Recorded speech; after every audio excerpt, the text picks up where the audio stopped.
Pete, who's the host of Pete versus the Anxiety Pod. Also, as I like to say, he's the co-host.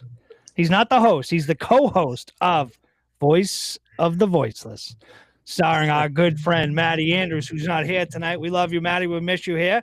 And then we got Rita Honeycutt, who is the voice for the veterans.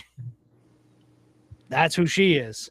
And we're excited tonight. We're live, and we're going to be talking about mental exhaustion, right?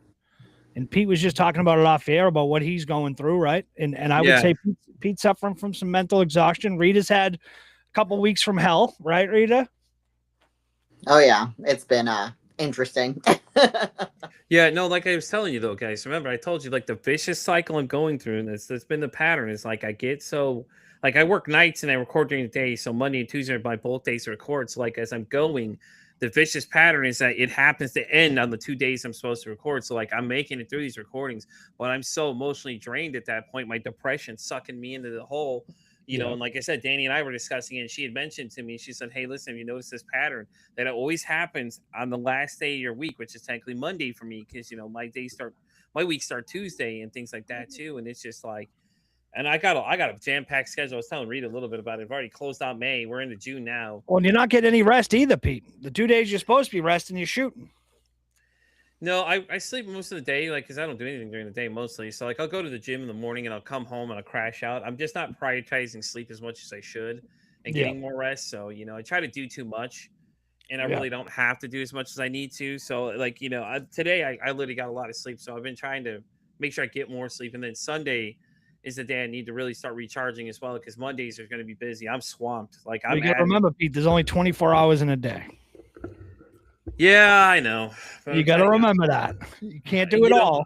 I was looking at, like, well, I'm looking at my schedule. So if you think of it this way, for every 3 people I talk to, that's a whole nother week I get into the show. So this Monday I have like 4 people. So like 3 of those will be another whole week. And we're almost into May pre-recorded now. I think I'm on the last week right now. And I have 2 other interviews I still have to finish, which is Craig Mayweather, which I told you about already. And there's another guy I talked to. God, what is his name now? He was really great though. He's actually from the Florida area. And this dude actually teaches at Yale. I was telling you guys a little bit about him last week. Oh yeah. He was a really cool guy though, man. He was really awesome. You should pick him up though for that. The lawyer, right? No, that was the lawyer was from there as well. And there was another guy I met, Josh Weedle. There you go, Josh Weedle. He has a clinic out there, but he also teaches at Yale as well. But when you see the guy, like, you know how we like to perceive things of people, what they look like. Yeah. You know, you never see Josh being this type of person. He doesn't even talk like that either. Like, most people think like Yale or all these really super intelligent people make you feel dumb when you're talking to them. Josh was never like that. He was a really cool guy, man. Same thing with Craig Mayweather. You know, Craig came into the conversation with his new book. He was talking about, you know, the past life guidebook. And we were talking to him, and you'd never even know, like, the level of science he was using with these things, you know, but he breaks it down so easy for you to process it that, like, when you're talking to him, you don't feel like you're missing out on the conversation, because he was making, like, movie references through the whole thing. And we were talking about, like, you know, the experiments the military were doing, like the movie, The Men That Stare at Goat, you know, it's based on a book about real life actual experiments they were doing with psycho powers in the military, because they thought the Russians had, you know, some kind of like telepathy power, so they were testing it out with people. So the movie and the book are actually based on actual events, because Craig and I actually go into detail about it too. And I know you have them coming up too. So I'm pretty sure. Did you talk about Stranger Things at all? No, we should have though. That would have. Well, because Stranger Things is based off a book too. Yeah. That's true. You know, out in Montauk, right? Out in Montauk, I was out there. It's pretty cool. You can actually see like the base and all that. And I actually went up to where the big thing is. This big thing that people still say it's a tower, but it has a big antenna attached to it, like ones you see at the airport. Yeah. And people in the area still say some nights they swear that thing spins and moves and all that. And I'm like, yeah, it's the government at its finest, right? Oh, Jesus. The government doesn't let you know what they're doing, right? I say it all the time, you know, in it's the hottest thing, right? In Pete, what I was going to say to you was it's one of those things, right? You just kept saying you see the pattern, right? You see the pattern that you're going through. So one of the things we have to do, right, in mental health is when you notice the patterns, right? What can we do for a roadmap to get out of that, right? Yeah. You know? Definitely. Yeah, I had a guest on. I'll have to refer you. And I'm just saying it because I love you, pal. I don't want to see you burnt out. I don't want to see you get hurt, you know? Yeah, and I get that and I appreciate it too. Like I said, Danny had brought it up to me as well, and she and I were discussing it, and she said, I noticed that that's how your vicious pattern is for you. And Yeah. there was a guy I met that we were talking about breaking your patterns. I'll have to send his profile over to you since you're on Pod Matchups just now. Yeah.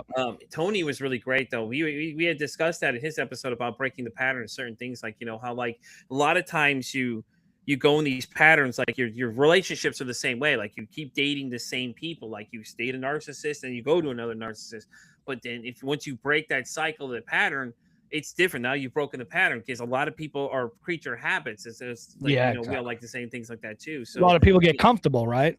yeah, so my pattern is that I crash out on Mondays, or usually my day crash out. That's the day I've got to record, which I still crack a Red Bull and get into it. So and things like that too. But I've just been swamped, man. I've added extra dates in March. Those are already filled up. I'm just like, it's just crazy the demand. I just picked up Kimberly from the lady that was featured on HBO and everything else. I was telling Reed a little bit about her too.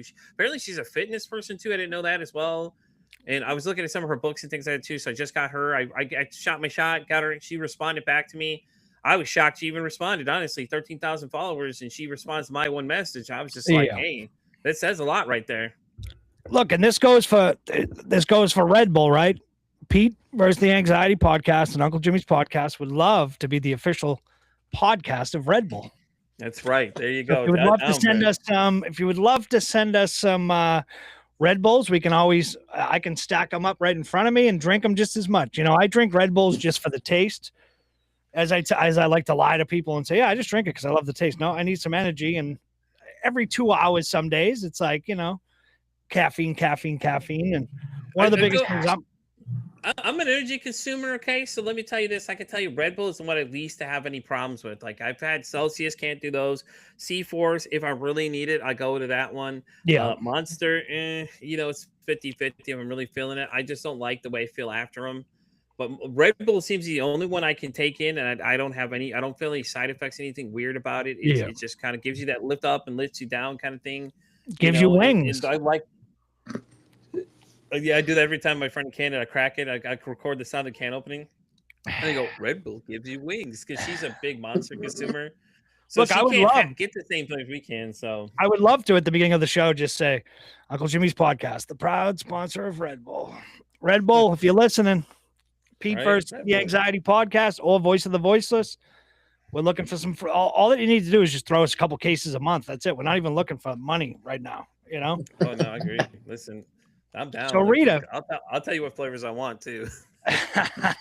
Rita, so how has your mental exhaustion been the past couple of weeks, and what have you been going through? Oh, it's been a rough couple of weeks. So I was supposed to be on with you guys last week, and like 15 minutes before we started recording, I was like, I'm having an anxiety attack, and I will see y'all next week. I think that sometimes people don't realize that the helpers need help. Yeah. And in being in veteran social work, like the secondary trauma is high. And then I will always, that's the thing is I will always say yes. There's, I can't think of a time I've said no, but you got to ask me. You can't tell me this is what I'm going to come do. Because when you start saying, oh, I need you to do this. No. Now I'm not coming. But if you're like, hey, can you help me out? Like always, I will always say yes. And that's been, it's starting to become more and more prevalent. I've noticed that more people are like, oh, I need you to do this. And I'm like, well, I need a nap. Yeah. And it's hard because. So Rita, I have a question for you really quick, not to cut you off. But do you feel like you're people pleasing though in a way, like saying yes to all these people and not saying no to them and putting yourself first? Oh yeah. I'm definitely a people pleaser. And I've been working through that. The therapist and I had a very thorough conversation today. But the thing is, I want to help people because for me, like we were talking about it, I dragged that horse to the water and I'm literally shoving its face in the river, but I can't get anybody to drink. And the thing is like, I asked for help this past week and the lack of response was kind of deafening. Wow.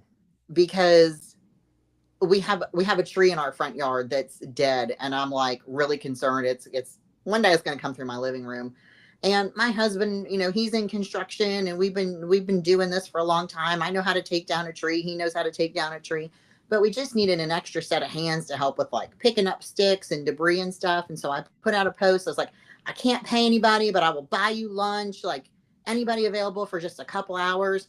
Not a single response. And I'm like, man, all I wanted you to do was pick up sticks.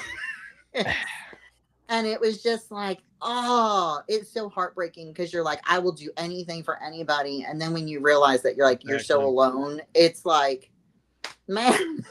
It's frustrating because it's like you do everything for everybody else, and then it's like, hey, I need something, and it's like, well, F you, screw you. The silence is deafening. I think it's the perfect response to that. It's just like, it's amazing when you need all the help, it's like no one's there for you, and then it's like, okay, cool. Then when you turn around and it's like everyone wants from you, and then when you say no, then it's, oh, Rita, you're being mean, or you're being rude. No, Rita's tired of your shit, and she's setting a boundary now that says that, hey, listen, you're not doing anything for me in return. So in return, I'm gonna cut you, limit to how much you're gonna get out of me. Then forget that. Like, I say yes to you all the time, but you can't help me. Well, I think that's one of the hottest things, right? As humans, right? We always tend to be like, you know, I'm doing this, I'm doing that. And it's like, hey, when I need some help, somebody's going to come and help. And then you realize, right? Sometimes you turn around, there's nobody. Sometimes you turn around, there may be 4 or 5 people there. But most of the time, nobody's there, right? Yeah. Well, that was Maddie and I just had that conversation a few weeks ago. I'm literally on the treadmill. It's like 5:30 in the morning. And Maddie messaged me and she was like, because, you know, with her being in social work and me being in veteran social work, she's like, do you ever feel like you're completely alone? And I'm like, every day. And I told her, I was like, Maddie, you need to come work out with me. Like, take the time for you, because like, that's the only time I have for myself. And she has been, and I'm so glad she has, because like, it's been good for both of us. But like, it kind of blows your mind. And then Jimmy and I were talking about this before we got on. I actually had a veteran like track me down on Facebook and like make me feel bad that I've been taking a few weeks off. I had surgery and I'm in the middle of a job transition, and I'm like, I'm going to just take a few weeks to like refresh, reset, like realign so I can move into this next position, like ready to rock and roll. And they were like, well, I need you to do this. And I'm like, are you kidding me? like again, with the I need. I know, and need? That's the real thing too. You know what I mean? Like, no one asks you what you need, though. And it breaks my heart, because I'm like, I want to help out everybody. Like, my motto in life is, I'm going to save the world one veteran at a time, and I will. You just got to wait your turn. Exactly. Yeah. No, but before we go on any further, right, I do want to mention we are currently at war, right? As we all know, whether you want to listen to the administration, whether you want to listen to the news media, we are currently engaged in a war. You know, since it started, there was 140 service members that have been injured. We've lost 7 soldiers, right? So to the families of the soldiers that we lost, you know, we lost Benjamin Pennington, Jeffrey O'Brien, Robert Marzon, Nicole Amore, Declan Cody, Cody Cork, and Noah Tehenchez. I just want to say to all those families, right, that you guys are in our thoughts. You guys are in our prayers. It's a selfless, you know, to give your life in honor of this country, for this country, you know, whether you believe in the war, whether you believe in this administration, it's not about that. It's about these families. It's about these people that signed up to keep America, right, safe, to keep America free. You know, they went, you know, they were given a job to do. They're over there and they've passed away. They've been killed in the war. And I just want to give a big, you know, big warm embrace and tell them, you know, that all of our thoughts and prayers are with the family of the lost ones and the ones that are injured and those that are currently over there in harm's way, right? Yeah. You know, whether you agree with the war or not, we got to support the troops, right? You got to support those that give their, you know, life, especially the 7 people we just spoke about, but also the people that are over there fighting. You know, they signed up to protect us, so they're only going off of what they've been given orders, right? So again, in times like this, if you don't support the president, whether you support him or not, support the troops. You know, even if you don't support the war, you still got to support the troops. Yeah, You all know, the time they give up and all the time they have to be away from their families. every There's a girl in a group on TikTok that I hang out with my buddy Jay all the time. She said her dad's going to Poland or something like that, you know, and things. So he's going over there as well. So yeah, it's crazy, man. yeah. It's hard. Like, you know, people all want war. People want all these things, but don't think of the aftermath of the things these guys deal with afterwards. You know, especially, you know, you think of like World War II, where they were mustard gas to people and things. All these other crazy Oh things yeah, you hear.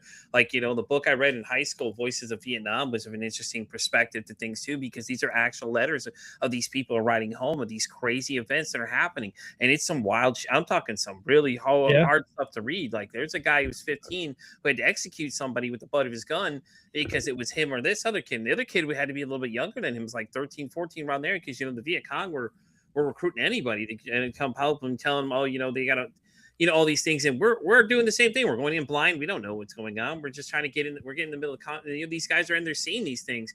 And like, once you take somebody's life, man, you got to live with that the rest of your life. And these people are like, oh, war. Okay, well, this ain't Call of Duty, man. There's no reset when these people go down. Like, you're not bringing them back. Like, there's no respawn or none of this other shit. So, like, you know, it's great. You all want these things, but do you all think of the aftermath of what these people go through? The things they experience, the things they see? Like, they're watching their friends get killed out there, you know. And then it's like, a lot of y'all are like, oh, well, you know, this is not, it's like, that's not hurting them. That's breaking them. Like, these people come back like completely messed up from the things they've seen. Yeah. Nobody wins in war. Nobody Oh, wins. God, no. Think of the Chris Kyle situation too. Like, all the stuff he's doing in that movie, like, it was just hard to watch that too, because you're watching him go through it all. Like, could you imagine what he dealt with every single day? Like, that poor guy had to sit there and deal with that. He was taking people's lives, innocent or not. He was just like, he still had to live with that stuff.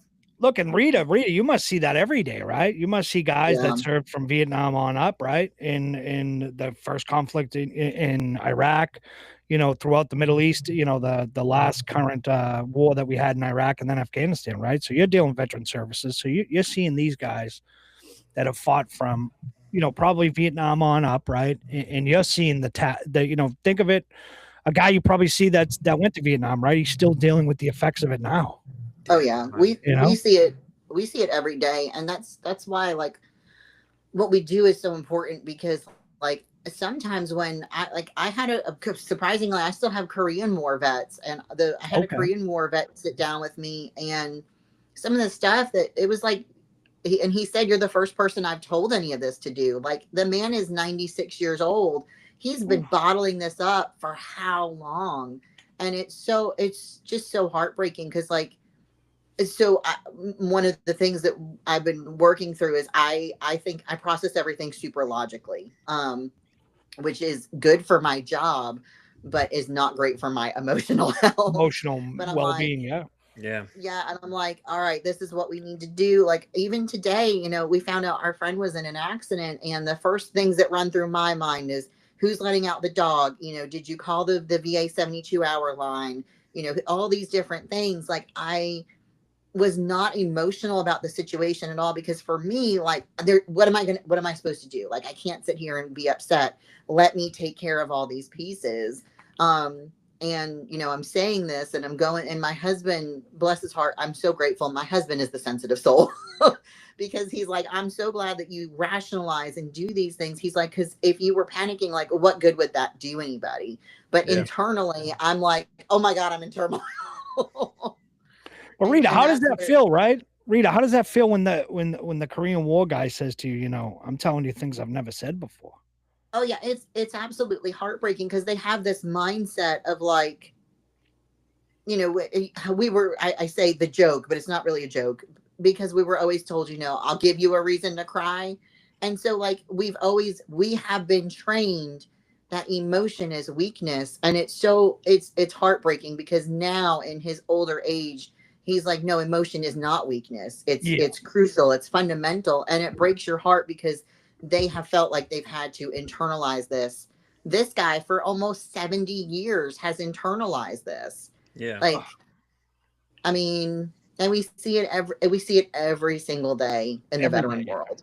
And I think a lot of the veterans, right, that served in war, I think you have a lot of them that don't even talk about it, right? They don't want to talk about it. They want to forget it, but bottling it up, right? You know, I've had a couple veterans on, and they say, you know, the most times we talk about it is when I'm surrounded by other guys that have been over there, right? That have been through it, that have seen it, you know?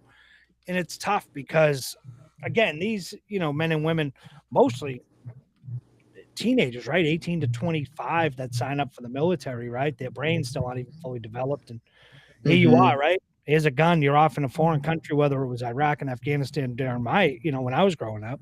Buddies of mine that went over, that came back, that have never been the same. And you see it. And it's like, oof. And for what? 20 years in Afghanistan for the, we wanted democracy, right? And we went and got bin Laden, but we wanted democracy only for it to fall back in the hands of the Taliban, which you knew it was going to happen, right? And it's one of Yeah. those where it's like a 20-year war.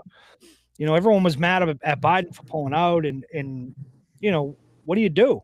You keep spending. I Yeah. mean, they were talking about the other day, 100 hours of this current war in Iran, right, was like $3.5 billion, Mm-hmm. right? Who's going to pay for that?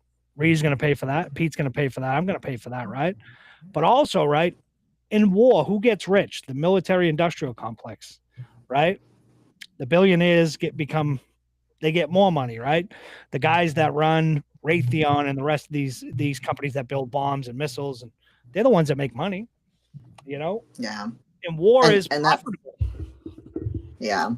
And that's where it's hard. Like, the World War II is a great example, right? We were in the Great Depression, and unfortunately the war boosted our economy. Yeah. And it's mind-blowing to think about that, but it's like, at what cost? How many people have we lost? And the thing is too is, I think they just pulled the number. We still have 80,000 World War II veterans nationwide. That's a lot. Wow.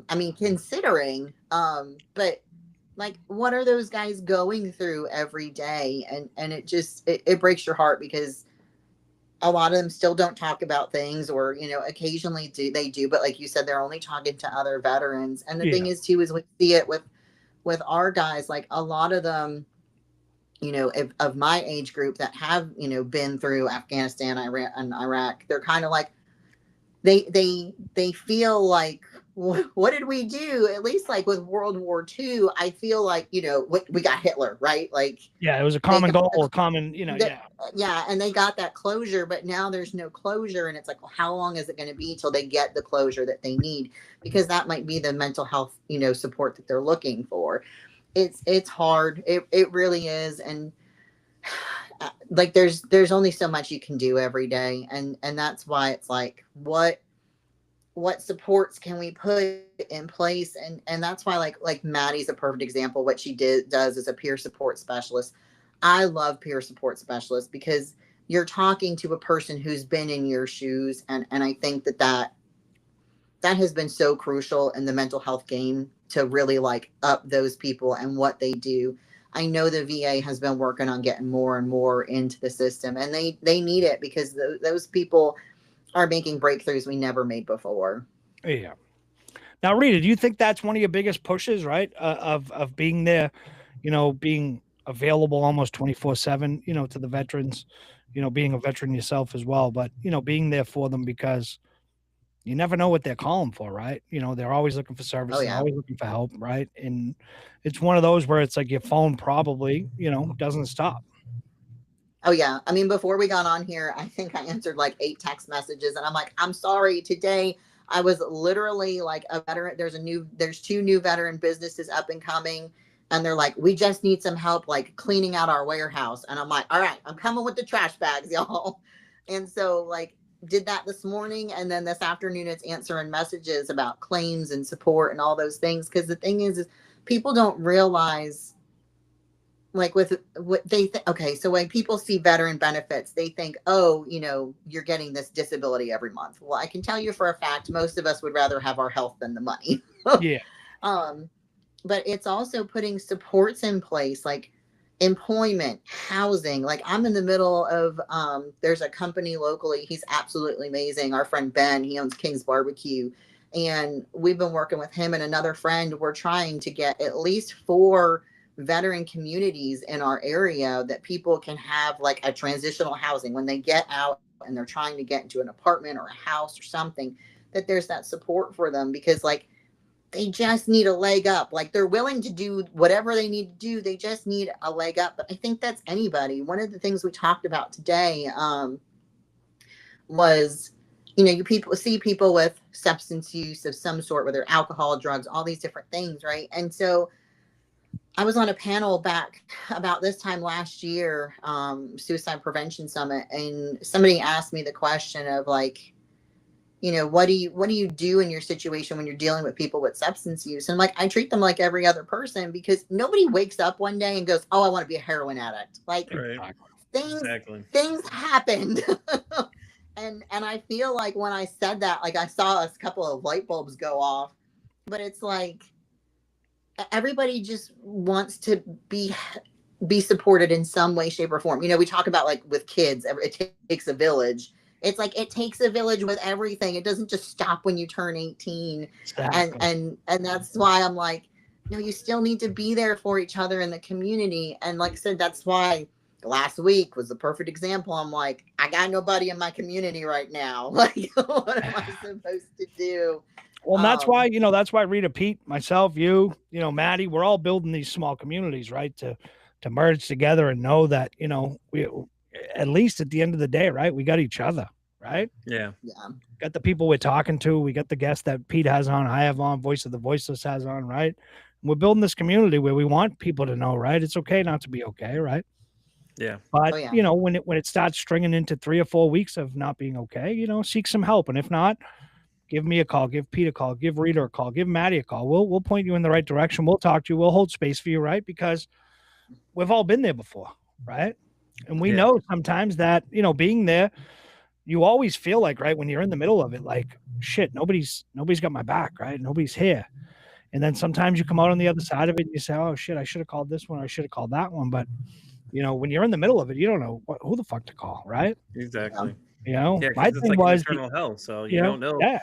You don't know what to do. You're in a panic mode. That's why they always say stay calm in a crisis situation, because the way you react is how, you know, things will outcome and things like that. And especially if you're the person watching this person, you know. And I thought that was funny because when Rita said her question to her was, it's like that question I got when I was on the panel. They're like, well, what's the one thing you can do for somebody? How about ask them what you can do for them? Like What that you was the need. one. All these collective minds here on this panel, and the one guy has no background training of vets or who's pushing for this thing says the one thing that makes sense to every single one of their light bulbs turn on their heads. Oh yeah, we couldn't think of it. It's like they put so much logic into it, but didn't think of like the most simplest thing is how about just ask them how you can help them, because you know, a lot of times they know better how to help themselves. You know, you don't need to sit here and start trying to reinvent the wheel. You're just asking them a simple question. But it was so funny because they're all like sitting there going, okay, well, it's this, and everybody's like, well, I like his answer. And I was just like, what do you mean? It's the obvious answer thing to say. Ask them, like, hey, what can I do for you? You know? And then I said when crazy, man. When our friend called us this morning, you know, they're in surgery, the girlfriend's trying, do you need somebody to let out the dogs? Like what do you need? And like who else is thinking of that? Apparently I was alone in my thought process. But and that's what I try and explain to people when people are in like a mental health crisis. Your response should be the same, whether they're in the hospital for a surgery or they're in the hospital for a mental health crisis. Do you need me to let out your dogs? Do you need me to, you know, scoop the cat box? Like, what do you need? And that's why it's like, I feel like if people got used to asking that question, they would start getting true answers. Because, like, of course, you know, the average person goes, oh, I don't need anything. But if you get asked enough, like one day you're going to be like, I do need this. And I really could use that help and support.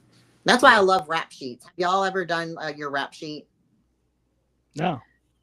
So rap, I love rap. The best way I can explain it is it's kind of like a contingency plan. It's like wrapping a blanket around the person, and it's asking them ahead of time, if you were in a crisis, what do you need? And you literally put on there, I need you to take my dogs to this kennel, or you know, this is their veterinarian, or call this person, you know, because they're going to need to know these things. And I love it because it lays out, like, if you're in a medical emergency, whether it be physical or mental, what do you need? And it's all on that sheet. And because like me, I've got 3 dogs, 2 cats, a husband, and a daughter. I can tell you I'm going to need a lot of support. Just get your whole army over there. Bring in the whole team in. Let's go. Man, if I'm sick, nothing gets done.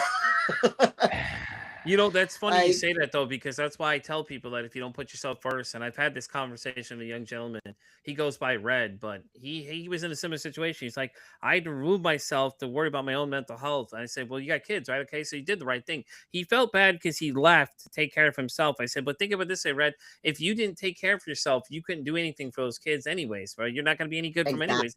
And it's the same thing like Rita's explaining. If she's not there, nothing's going to get done. So that it goes back to like my buddy Jay always asks. He says, "Who's worrying about the person that worries about everybody else?" And at the end of the day, in Rita's situation, nobody, because she's like, "I Nobody. need help," and everybody you just heard crickets going there. Like, okay, well, that's awesome. Yeah. Thanks. I do so And much that's for the all of thing you too. guys, and y'all do shit for me. Okay, I see how this is going to go. And it's hard too because like my poor husband, he owns his own company. So like the man is busy and he's overrun and overworked and like he can't find anybody that like he can hire that like will show up. I mean, and I never want to put that burden on my 16-year-old daughter because there were many times growing up it was put on me. Yeah. And I don't want her to ever feel like I have, where I had to grow up fast. I couldn't enjoy being a teenager because I had to take care of others. Like she Yeah. doesn't deserve that. Like, yes, you better scoop that cat box because them cats are yours. But I never want her to feel like I have to take care of other people at this age. Like that's not her responsibility yet. When she turns 18, that's her problem. But now, like, enjoy your life. Like, and that's why too, like I asked her the other day, it was this morning. A friend of ours was like, hey, I need some painting done. And she was like, I'll do all the painting, $500. And I was like, you just negotiated the shit out of that. Good girl. Like, but she's setting herself up for success because she's like, okay, you need help, but I need to pay for my car. Like, and I'm glad that she's found that balance at such a tender age. Yeah. No, that's good. Because I think, like I said, I think oftentimes we always expect people, right, to treat us the way we treat them, right? We always think it's going to come back to us. It's going to be reciprocated, right? But as I've been growing and learning in my mental health, especially, and in being a man, one of the things I've learned is, you know what, I'm still not going to change the way I treat people, even if it's not reciprocated, right? Because that's who I am. And I don't expect people to treat me like I treat them because, you know what? My love and my attention and my things are very different than regular people, right? And we often try to, like Pete was saying in the beginning, he has 2 days off. But the thing is, I like to say is when I was going through my mental health problems, right? One of my biggest things was I wanted to fix my life in 24 hours, right? Yeah. 24 hours. I want everything to be done, right? Quick fix. I want the apartment cleaned. I want my mental health good, right? And it's almost like we talk about, right? If you're going through mental health and you're on meds, right? Just because they give you the meds doesn't mean you're better, right? You got to do some work. Yeah. You got to do some work and you got to put the work in. And oftentimes I find that, it's okay that people aren't going to treat me the way that I treat them. And I'm okay with that, right? But I'm also learning now to hold space for those that hold space for me, right? Yeah. No. I'm so proud of you that you're at that because I'm still like, for me, okay, I almost got into a massive car accident yesterday because somebody was just not paying attention at all. And I'm like, why can't you just be human? Why can't you just do these things? And so you thinking like some people aren't there, that's super mature. And some days I am not there because I'm like, it took me 41 years to get here, but I got 3 years to get there. And it's powerful. It's powerful when you come out the other side and you can see it, right? And you also, one of my big things is, meeting people where they're at, right? Yeah. I always set expectations for everybody up here, right? So now I just meet them where they're at, right? And go from there. And that's, I think, one of the things with being in a helper job is like, I don't have these crazy high expectations, but when I hand you the tools, I'm like, come on, take the tools. Like, and I can't make people take the tools. And that's what leads to, the mental exhaustion. Cause I'm like, come on, I'm dragging you here. Like, come with me. I want everyone to be successful. And I know everyone can. I just gotta pull that rope a little bit. Right. And not with the young kids, right? 20 to 30, right? That come onto the job site or whatever, wherever it may be. You can hand them all the tools in the world. They're going to throw them away. They want you to do the job. Right. And that's what what's crazy is like so that's the same age bracket I'm struggle busing with, right? Yeah. Like my 16-year-old daughter, like I said, she was like, man, I'll paint for you, like I'll do this, like, and trying to like build herself up and be successful. Like her plan is to take over my husband's company one day, and I'm like, yes. And then there's our 26-year-old, and I'm like, if this fucker doesn't get his shit together, I don't know what happened. The 20 to 30-year-olds right now, like, y'all, we love you. Please join us on the mature side. Yeah, we love you, we respect you, but please join us here on Earth, right? Please join us here on Earth. You're in your own fucking reality of TikTok and YouTube, and I was gonna call it Spacebook, Facebook. You know, just join us, right? I haven't met in that age bracket, 20 to 30-year-olds, wherever they may be. This is goddamn present, and they're living in the friggin', you know, in their phones. And I kind of feel bad for them because it's like they don't know how to talk to people. Yeah, and it kind of breaks my heart for them because they're like, I don't like, I see them out and like they're trying to like get into the dating world and they don't know how to have a conversation, and I'm like, oh just, God, no. Just speak. I find now, right, with the social medias and all that, that people, you know, and that's why I love coming on Wednesdays, right? And we get to talk, and you know, we pick a topic, and most of the time we don't talk about the topic. We just, you know, get into talking, which is great because we're being authentic, right? We're being ourselves. People get to come on and see us, right? But I believe with social media, the hottest thing is nobody's real. Nobody's authentic, right? Yeah. Yeah. I think that's really what it is too. It's a lot of it's a show. A lot of it's smoke and mirrors, you know. Yeah. And it's you know, if you think about social media, a lot of these pictures, you see people all happy, but you really don't know what's going on in the back scene. And then it's like, unless you really know what to look for when you're talking to people, like the different things they'll say and the mannerisms they make. Yeah. You know, like after doing the show for so long now, like you start to pick up on certain dialogue that happens, like things they'll say. I can almost piece together most things that people are dealing with that they don't have to say hardly anything to me. Like it just depends on the way they say certain things, and like you could tell when people are struggling if you watch their facial expressions and things like that too. You start looking into the different mannerisms they make. Oh, I'm fine, and then watch how they respond when like look at their facial features when they do something like that. You can tell a lot of times when most people are lying if you're just watching for the certain signs to see. You know, and it's crazy though, but it's like, you know, you don't want to tell people all you're doing because you're on social media. You don't want people to know. Like my whole life's on the internet. At this point, it's like it's nothing to hide. At this point, you think I care what people find out? It's like I've already told you all everything. Yeah, exactly. You know, there are things I probably haven't told people. Yeah, I was telling somebody the story the other day when the what is it? That Homeland Security had come by and visited me one time, and this kid it was like losing his mind. He's like, "What?" He goes, Homeland Security. I'm like, yeah. So the story is that I lived 2 houses down from my parents' work. Okay. So I went to work one day and I got out of the car, and all of a sudden you see all these black Suburbans show up, like just like you see on TV, man. These Suburbans show up, guys armed to the teeth. And they're asking me about these people that used to live in my house over there. It's like, I don't know who these people are. Well, you know, hey, I'm so-and-so with Homeland Security. I'm like, oh no. I was like, oh, great. What had happened now? And he's like, they apparently were watching my place for a week, for like a whole month. They've been watching people come back and forth to my house, which my mom would come down and check on the kids because this is when the kids were living with me. And this guy comes out and he's like, I go to your house. Can we, you know, like, go ahead. So all these people in my job are watching these people talk to me. Like, who's that? Well, that's Homeland Security. Nobody wanted to talk to me for a week after this. Because they're like, what did Homeland Security want to talk to you about? I don't know. They want to talk about but people used to live in my house, I guess. I don't know. I really didn't give any details, so everybody was just looking at me weird, like, what the hell is Pete get into that Homeland Security's visiting them? Now I know why you don't want to talk about conspiracies, Pete. Listen, I told this cop I was talking the other day, he was like, he didn't even know the post office had a police department of their own. I'm like, yeah, let me tell you about that. I had the post office police come visit me one time. Let me tell you, that was a whole new experience too. He's like, wait, they have their own police? I'm like, yeah, they do. Oh, yeah. They really do. So the only one that hasn't visited is the Secret Service, huh, Pete? Not yet, though. You know, let's see. Yeah, so far, yeah, I think so. That's funny. That story was cracking this poor kid up last night. He's looking at me like, they came to visit you? I'm like, dude, they literally pulled up behind me. What do you mean? They were following me all the way to work. I didn't even notice. I'm like, I didn't notice the black kid. I'm like, I'm not paying attention. I'm half asleep. It's like 8 a.m. or something. I'm heading to work. All of a sudden you get out of the car and then you see like all these SUVs popping around and these guys with guns and everything like strapped to their legs. Like this is some like you see this shit on TV. It's like, this is really happening to me right now. I'm like, oh shit, here we go.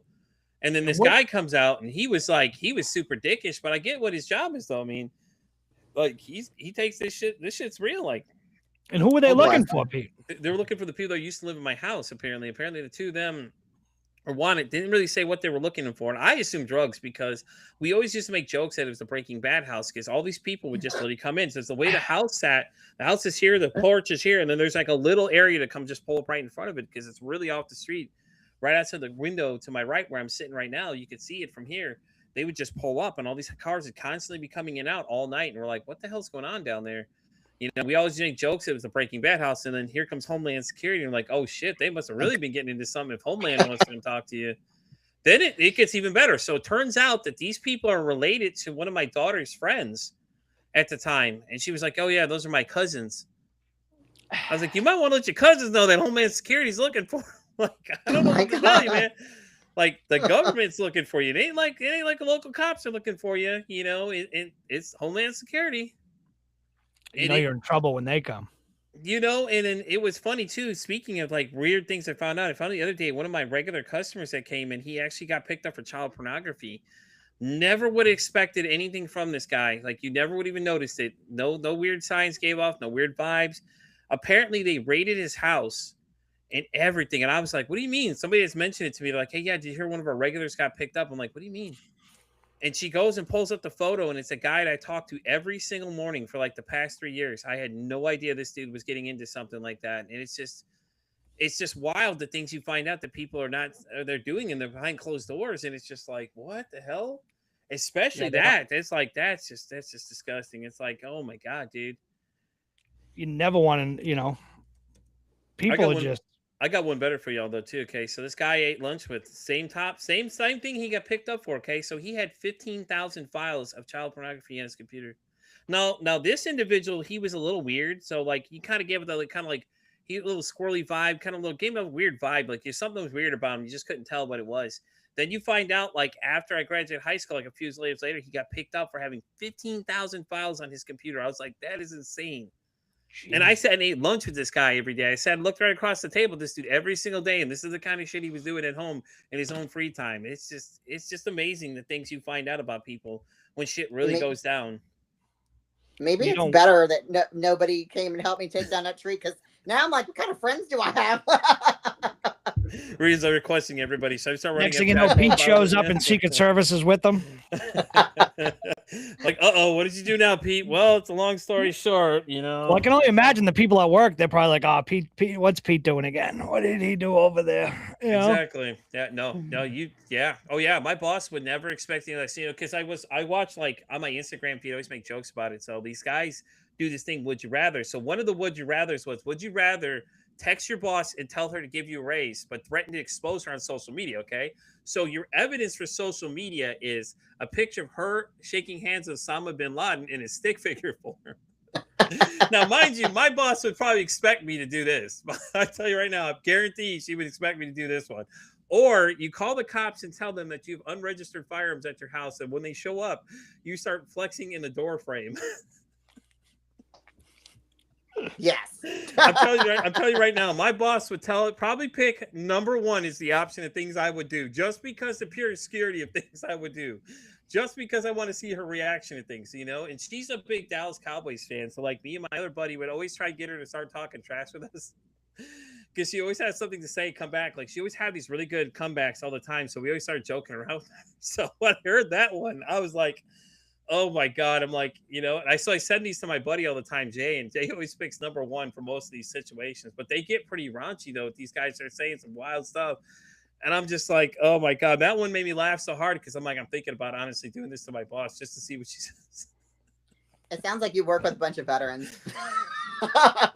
Oh my God, no. No, unfortunately, I work with a bunch of younger people and things like that too, and stuff like that. But my Instagram feed is where this came across these two guys. That's all they do. They sit there and do their channel, give them like would you rather situations. And I was like, I'm watching some of these, and that was the one that made me laugh the hardest, because I'm like, yeah, my boss could see me doing that. I guarantee right now, if I started texting her some shit like that, the next thing she's going to say is, not surprised that you're texting me these things, because I always say about something like completely obscure to tell her all the time. And she's just like, yeah, nothing new there, man. I don't really see it past you there. Because I love a good joke, man. That was great. I was like, I thought about it. I texted one of my buddies. I was like, I think I'm going to text my boss and see what she thinks about this, you know, threaten to expose her and instead of writing a picture or something. Oh my god, I keep things interesting. Okay, listen, you got it. When you're stuck there all night by yourself, you come up to interesting conversations. So we've come up with like Ren and Stimpy, were they a gay couple or sub and dom kind of things. Like these are just some of the random things you discuss in the middle of the night when you're bored by yourself. Well, that's like me on the treadmill. Like I'm like, all right, I figured out how to solve world hunger while I ran 3 miles. Right. Like you have nothing else to do but have those thoughts in your brain, and you're like, there's so many things I because could do with this information. Like everybody sees me do this podcast, but then they're like, they don't know. Like a lot of people don't know me in person. When you know me in person, I just love a good joke, dude. I love doing the most obscure things. Like Christmas time, I'll always go for like people to give me gag gifts and things. I'm like, I've got some pretty raunchy gifts on the top list of things that just been wild things people have given me. And I just start dying laughing. People get it. The people that really get it will send you to give you the most obscure things ever. Like I had a friend, he got a container, it says nothing. It's literally just a package with nothing in it, and we just started dying laughing, and stuff like that too. So these conversations are nothing new for my boss. Like I've told her about some of them, and she's like, "Yeah, I'm not really shocked y'all have these conversations. I'm not around." I'm like, "Yeah, well, got to keep it interesting at night." At least she knows what to expect. No, she doesn't know what to expect.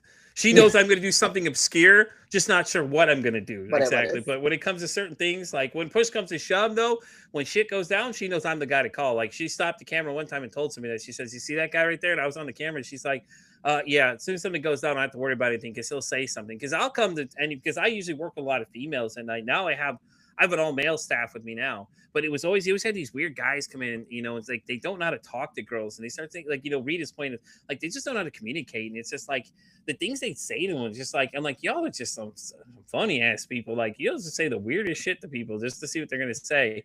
So like I tell them like how to call me over just so without letting them know, and I'll come over and say something. But it's just like, like get some game or something. Jesus, man. Have we really lost that much contact in the world? And to Rita's point too about this comedian I was listening to the other day, he was like, these kids these days, he said, remember those days we had to call the house and you had to talk to somebody's parent when you're trying to talk to your crush or whatever? He's like, can you imagine these kids these days getting on a phone call with somebody's parent?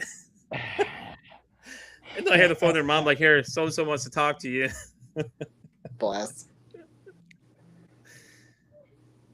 What are you looking at over there, Jimmy? The hockey game. He's not paying attention to us no more. We're so off topic from mental exhaustion. So Pete, where do you work, Pete? What do you do? I work at a gas station all night, guys. Let me tell you, I have some of the strangest stories you've ever heard in your life. Like I've seen people get robbed. I've been robbed at gunpoint one time too, and it was the worst experience ever in my life. Like I remember it to this day. Like, the whole scenario was like we're in this rough neighborhood and we're telling them constantly leave the back door locked.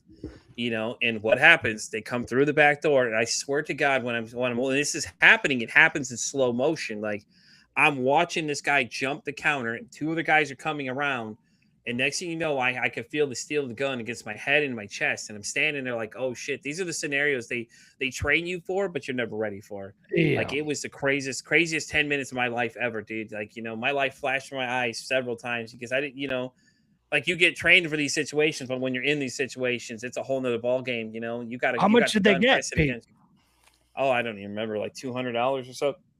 Jeez. And I got yelled at about that too. So like I had to rewatch the camera when it first happened with the cops, and then my boss wanted to go back and talk to me about what I did wrong in the scenario. I'm like, what do you mean? Like I held at gunpoint, I gave them everything they want. What do you mean? What did I do wrong in this situation? Like what the hell kind of conversation is that?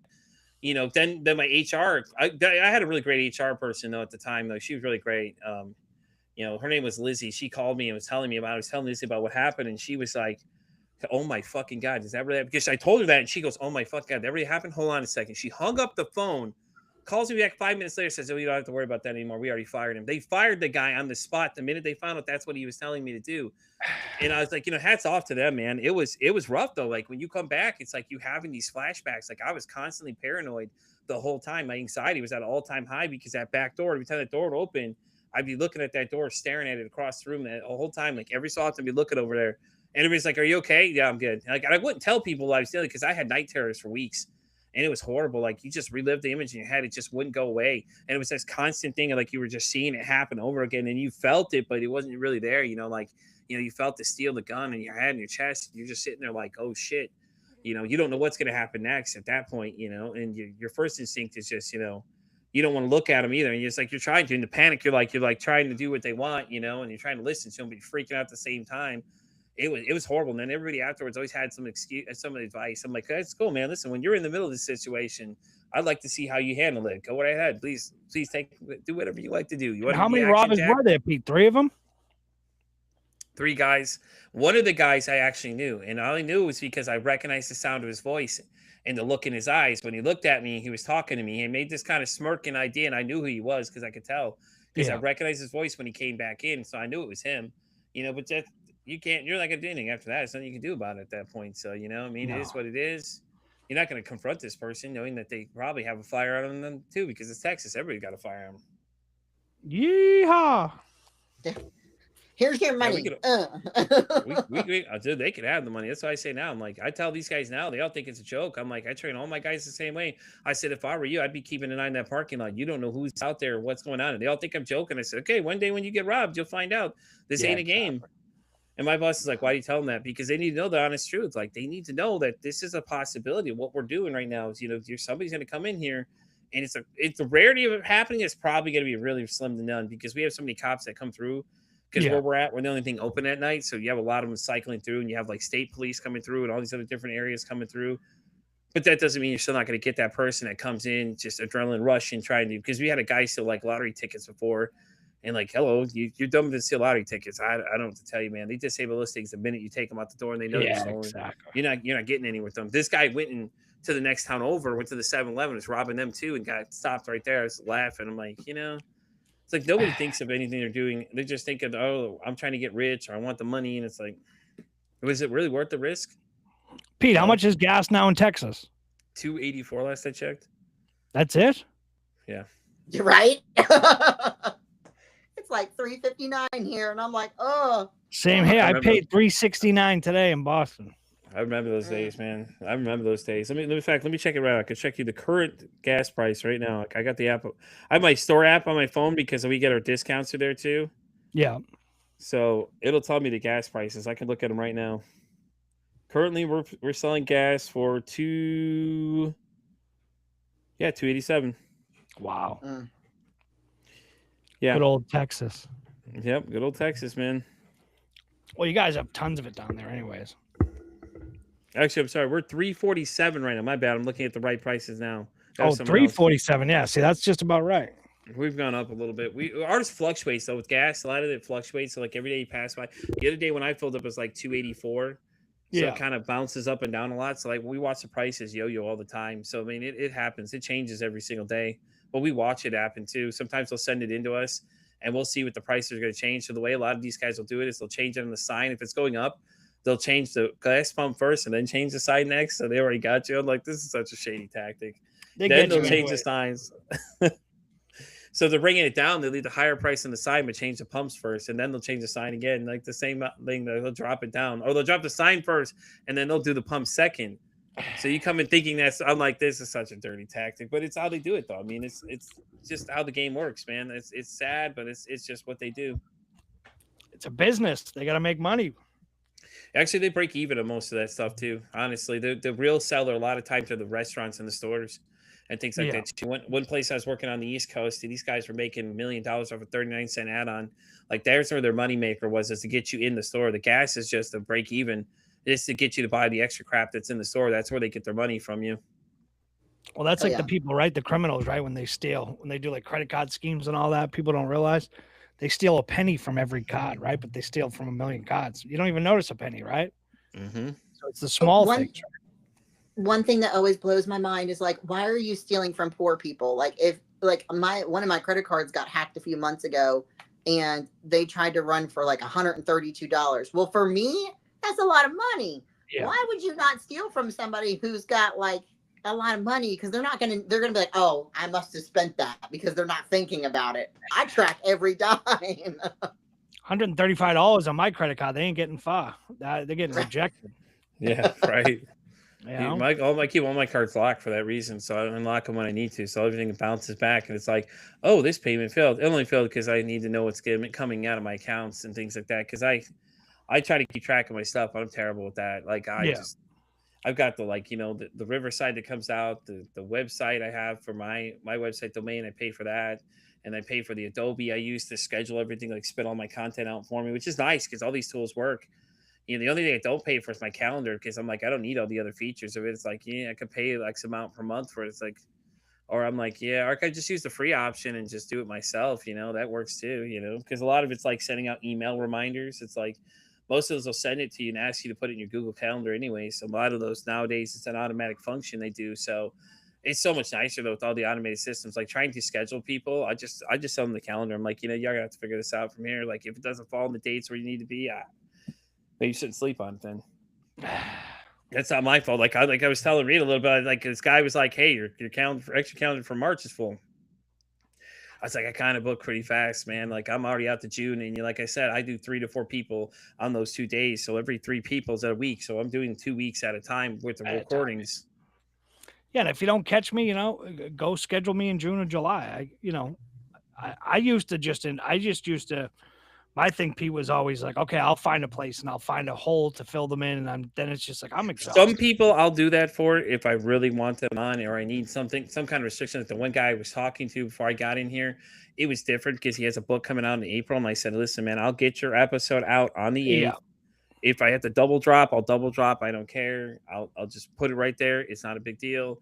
Because it's just different things like that. I'll pen someone in, but that's only differently. Like I don't do that for a lot of people. Like next Monday, I pen somebody in. This girl's podcast.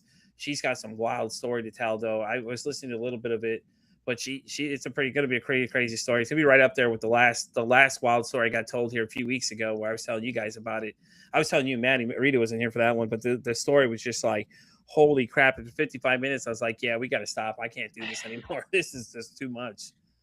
It comes with it though. That's what the thing you have to understand too. So I'm doing these stories. There's a lot of mental strain on me because I'm like, I got to go through a lot of these. I'm doing 3 to 4 those 2 days. Like I'm going to put myself through a lot there too. So if I'm not mentally recharged enough, which I haven't been lately, that's why I need to start focusing on my sleep and start getting more rest. And then start getting ready for Mondays and Tuesdays because I got a lot of things that go on. Like you don't know what stories coming to that door. Like you get a preview of it, they tell you a little bit of it, but little do you know, like these details start coming out. Like, oh, I never told somebody this comes out, and then it's just like, oh wow, I can see why. That kind of story comes out, and then they start telling you wild things, and it's draining after a while, man. It's rough some weeks. Some weeks I'm just burnt out. Yeah. I've had times where I had to reschedule on people and just tell them like I can't give you 100%, so I'd rather just redo it when I have time. Yeah, I'd rather not do it at all. Exactly. Mm-hmm. That's how I've been getting. So, but I got to follow that. I got to go get that calendar link that you were talking about. Yeah. I'll tell you what it is when we get off here. It's pretty easy to do, man. I'll just set it up. It'll load everything in. It'll just email you everybody's confirmations. It'll send them a confirmation as well and let them know too. When things happen, stuff like that. So it's not too bad. I need that. So before we close, where can everybody be found, Pete? You can find me on Spotify all the way down to Panda Radio, PeteVersusAnxiety.com. I'm on TikTok too. Y'all missed my paint your face battle this past Sunday. I doodled on my face like a doodle bear. It was fun. I had a great time. Me and my co-owner of my TikTok agency, Snicks, he runs a podcast called the what is it? Unboxed Thoughts. Sorry, but he has a really great guy too. Go check his out as well. You guys can find me everywhere. I'm on those social medias all over the place, guys. Just hit me up. You want to be a guest on the show? Reach out. Starting in June, I think I'm going to exclusively only be booking through Podmatch just because a lot of people have been showing up that are signing up outside of it. It's just because I'm just going to kind of streamline it all that way. I've got one focus. That way I can do that. And with the Voice of the Voiceless going on as well, too. If you want to be a guest in that as well, reach out. PeteVersusAnxietyPodcast.com has all the information on how to contact me. If I get your emails, I promise you, don't send me 50 emails saying, oh, hey, Pete, I just want to refresh this conversation. I see them. I promise you I'm going to get to them eventually. I have a lot that come in every day. Rita? You can find me at flufftotough.com. And I actually just started a Fluff to Tough Facebook page that y'all both liked. And I appreciate it because I'm trying to build the brand. My cookbook went live this morning. So I'm like, man, I need my own book series page. So I just started that book series page so that people can follow the books. So the cookbook came out this morning, and the next book comes out April 2nd. I'm really excited about that one too. It's gonna be pretty okay talking about those fun topics nobody wants to talk about. There's one in particular I keep picking on my husband, and it's called "Did You Even Flush?" So, it's going to be hitting home on all those things to support people in a different way. But Fluff to Tough is that is the way I've been going, and you'll see Fat Me on there, and I'm so proud of Fat Me for taking the first step in this journey. She's pretty kick ass to get as far as we have. Every day, still, right? Oh yeah. Even today, I'm like, I didn't make it to the gym. I was like, but I walked like a crap ton of miles back and forth with all them trash bags. Exactly. And you can find me wherever. I'm on all social media platforms. Uncle Jimmy's podcast. And you can find Maddie Andrews at JE Support Group. You can find her at Voice of the Voiceless. There you go. I was waiting for you to do it, bro. Like, do it, Jimmy. Go for it. The Voice of the Voiceless. We missed Maddie tonight, but Maddie, hope you're watching. Maddie. We missed you. We'll be in touch, and we'll be back. Everybody come back next week, next Wednesday. I'm off to New York City in the morning for a couple of days of business meetings, and never ends. Oh, yeah. All right. Catch an early train. So we'll be back next Wednesday, everybody. As I like to say, peace and love. Pete, anything before we go you want to tell the listeners? Just remember to ask how your day is. Say, hey, how's your mental health, guys? Perfect. Rita, any messages? Just never give up hope, and don't forget those helpers. They need you too. Perfect. And everybody, peace and love. Peace and love. Uncle Jimmy, Pete vs. Anxiety, and Rita, out. And